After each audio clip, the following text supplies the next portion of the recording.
Month of April is poetry month, and there's always different things for each month, but I was thinking, well, for poetry month, obviously I have some poetry that I don't think I've ever shared on this channel, so I may share, some of my poetry. But I really thought about, okay, what's one of your favorite poems, like just that you could just think of a poem that you just really like. This book is my mother's, and it is by Nikki Giovanni. It's called Cotton Candy on a Rainy Day.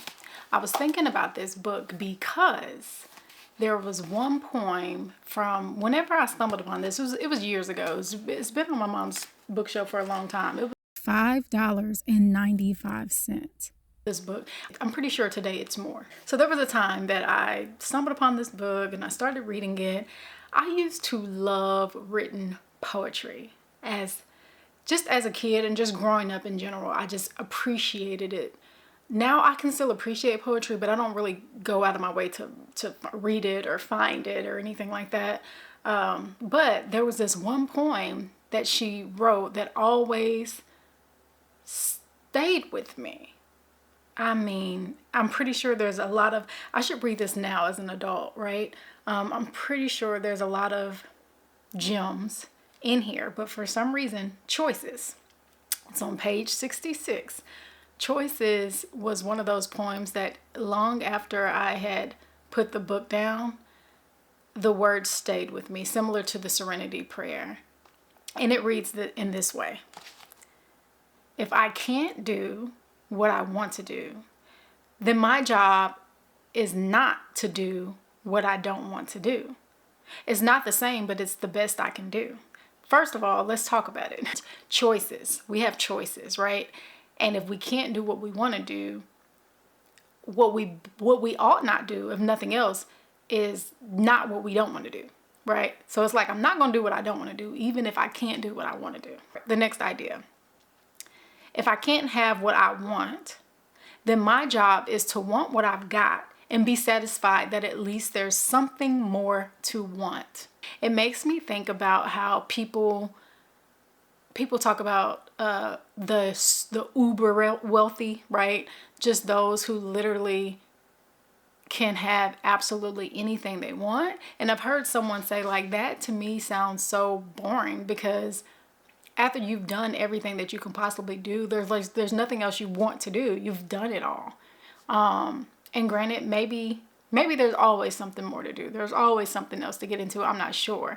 But for someone who does not come from, at this time in my life, that type of abundance, it's like, hey, there's a lot of things that I still want to do. And I'm grateful that I still have something to want for, something to aspire to, something to, to dream for, something to work towards, The next part is, since I can't go where I need to go, then I must go where the signs point, though always understanding parallel movement isn't lateral. What does that mean? Like, if I can't go where I need to go, I must go where the signs point. I must go where the road, allows. That's the only way that I could break that down. I just must go where the road allows, where the path allows for me to go in this given time. I'm working with choices. What are my choices?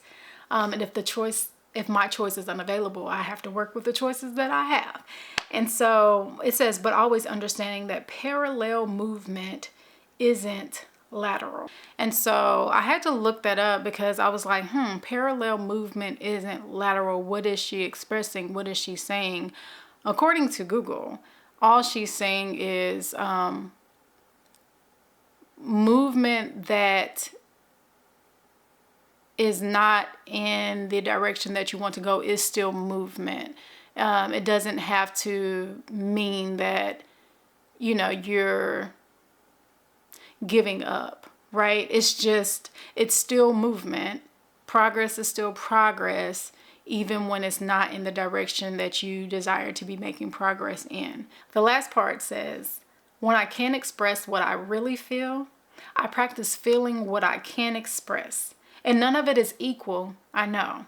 But that's why mankind, alone among the mammals, learns to cry. Even with that last portion, if I can't put words to how I truly feel, then I practice feeling, you know, what I can express, right? But I also love the fact that she brings out that that's where the tears come from, because the tears are speaking, tears are talking, tears are words. Tears stand for something, right? You know, those tears is our way to express what we feel when words will simply not suffice. And so, yeah, April is Poetry Month. That one goes down in the books for me. Choices by Nikki Giovanni.